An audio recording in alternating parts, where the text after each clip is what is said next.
I want to start this episode a little differently. This is episode 4. Lately, I've been thinking a lot about self-worth.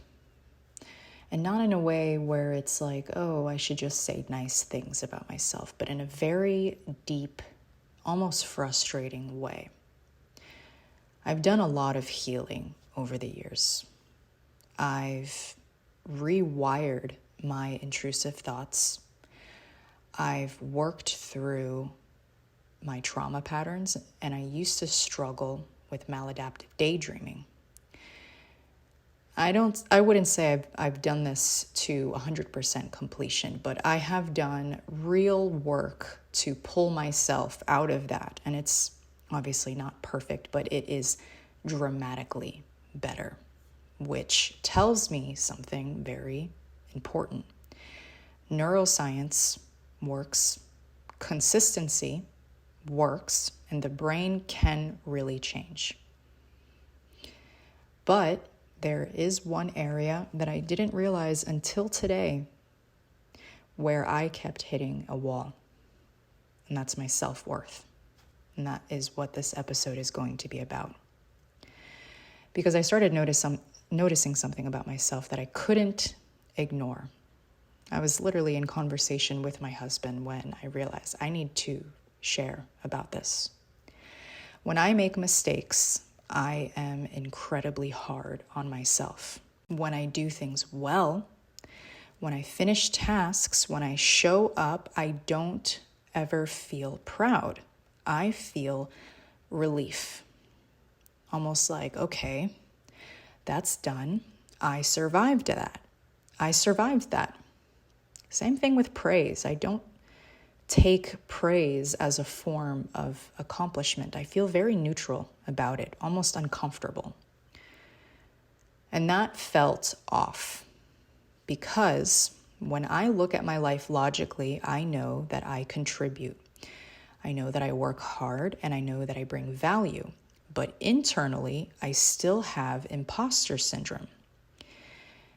And still this sense of not quite being solid within myself. And the more I learned, the more I realized something really important. Self-worth is not the same thing as thoughts. It is not the same thing as habits, good habits or bad habits. It's not the same thing as symptoms. And so in this episode, I want to explain what self-worth actually is, why it's harder to heal than a lot of other patterns, and what's happening in the brain when you struggle with it, and how to begin rewiring it at the level where it actually lives.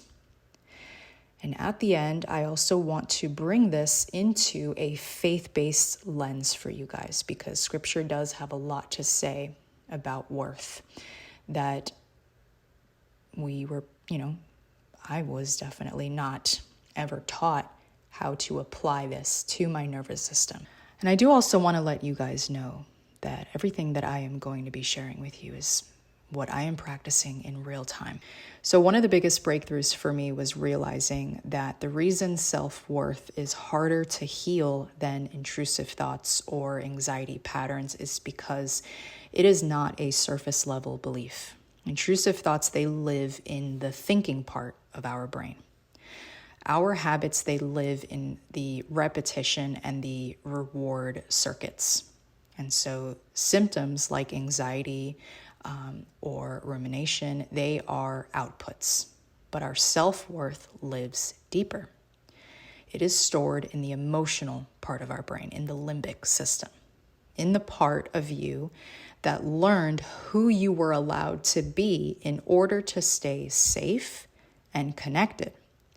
And so you can logically know that you are capable, but still feel like you're faking it. And you can interrupt these negative thoughts, but still feel very undeserving. And that just means that you are working on a deeper layer now. I am working on a deeper layer now. And it was a relief for me to learn, to be honest with you, because it explained why I could change so much but still feel very stuck in this one area. When you are a child, Your brain is not asking, am I valuable? It is asking, how do I stay emotionally safe and connected? And so if you grew up in a home where you were criticized a lot more than you were built up, even if the intentions were good, and I'm not talking about criticism where it's in a form of verbal abuse, your system learned some very specific rules. It learned that attention came through correction and that safety came from not messing up and that your love felt conditional. This can happen, unfortunately, unintentionally by parents who criticize as a form of protection and as a form of trying to correct your child to make them better. But if you weren't built up enough, this is what happens. And so instead of wiring, I am worthy, the brain wired something like, well, I'm okay when I perform. I'm safe if I don't cause problems. And I belong when I get it right. But that wiring doesn't feel like a belief. It just ends up feeling like a reality. That is why self-worth issues, they usually start very early and they can feel very permanent, even if you're doing well as an adult. You basically learned that relaxing is risky, and so you end up staying vigilant. That is what happened to me. And so this is where the imposter syndrome comes in. It's not about a skill or a competence. It is about your identity mismatch. Because externally, you are capable, but inside, your nervous system is still operating from, well, don't overestimate yourself or you're going to be exposed. And so if you succeed, instead of celebrating, your system just sort of ends up scanning for threats. Like, okay, well, what if this goes away? Well, what if they realize I'm not actually enough? Well, what if I mess up? Or I didn't really try that hard to succeed at this, so therefore I must not be that good. And then when you make a mistake, it feels very huge because mistakes used to threaten connection. That is conditioning. And literally today, I was praised for something.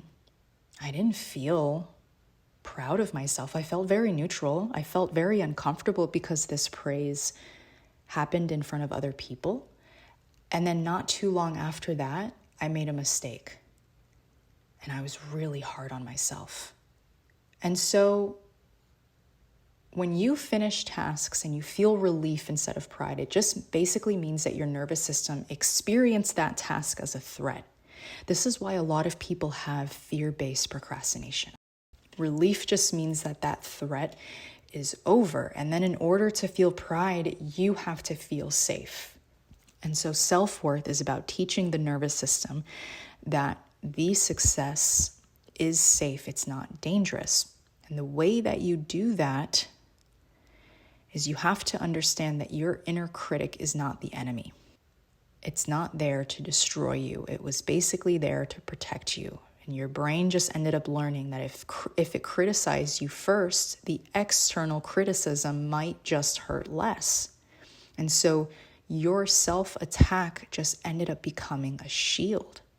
And you don't just try and fix it by trying to silence it. You have to replace the punishment with some form of guidance.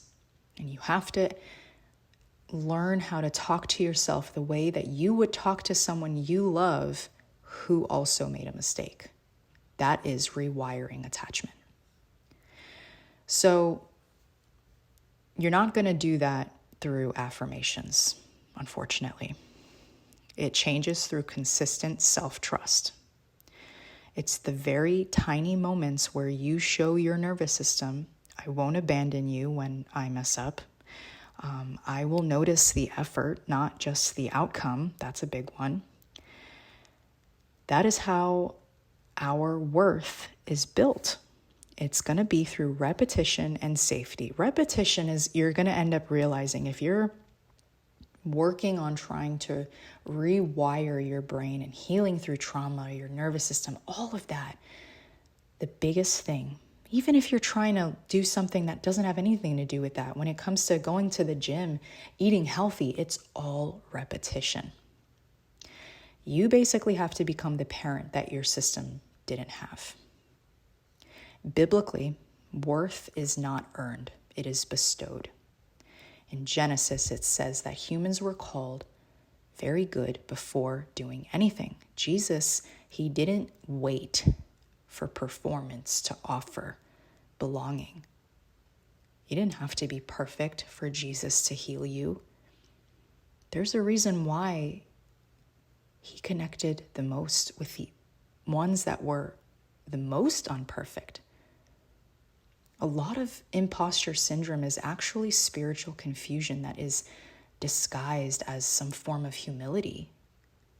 Because when you think about it, true humility says, well, I didn't earn this, but I can steward it.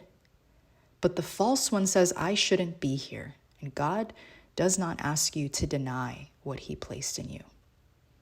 The Sabbath is a really good example of this because it literally says you exist apart from output.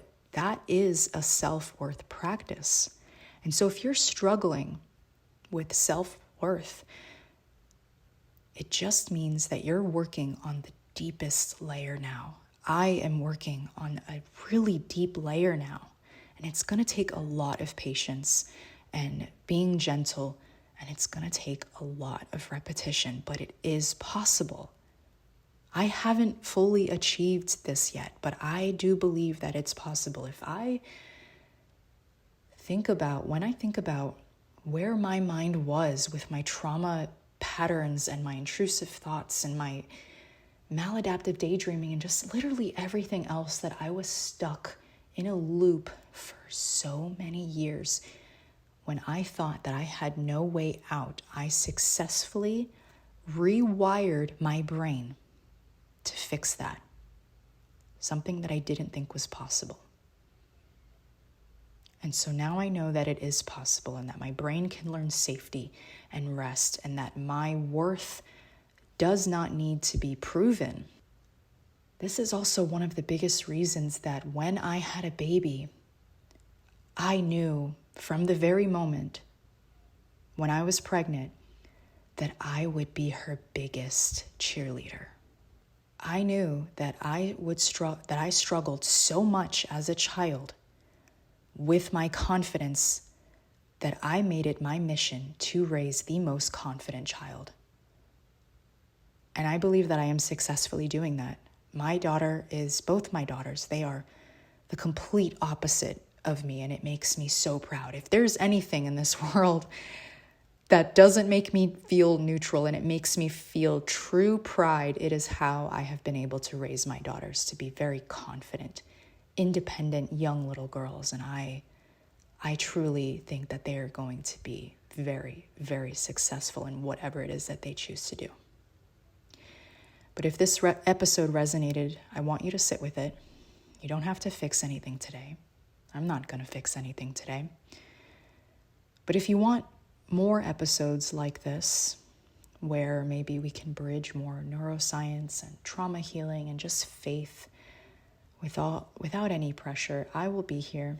And I want to thank you for listening.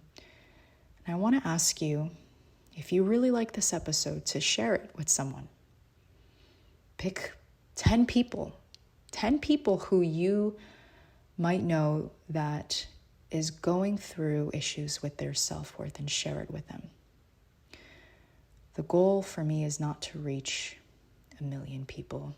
I want to be able to just help one person who can resonate with what I am saying. And I hope that somewhere along the way, maybe this could reach you. Maybe this might be the motivation that you might need to start making that change. Thanks for listening, guys. I'll see you next time.